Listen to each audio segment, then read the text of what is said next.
Welcome back. This video will show you how you can make your Windows 10 PC or laptop a Wi-Fi hotspot to connect to on your phone, for example. Thankfully, Windows makes it simple and easy to set up. So let's get into the method. The first thing we need to do is go to the main settings page. You can get there by clicking on the cog icon within the Start menu. In Settings, choose Network and Internet.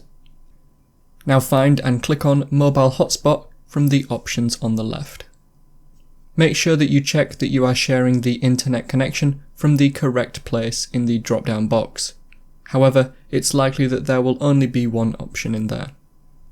Also, before you turn it on, you can rename the hotspot and change the password by clicking Edit under the current name and password.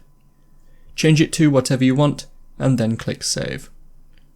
Now when you're ready, all you need to do is turn it on at the top and that's it. You can now connect to it using the password you set.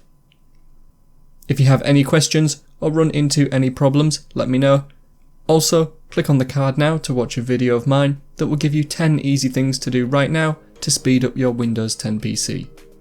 If you found the video today helpful, make sure you leave a like and feel free to subscribe. Thanks for watching, and I will see you in another video.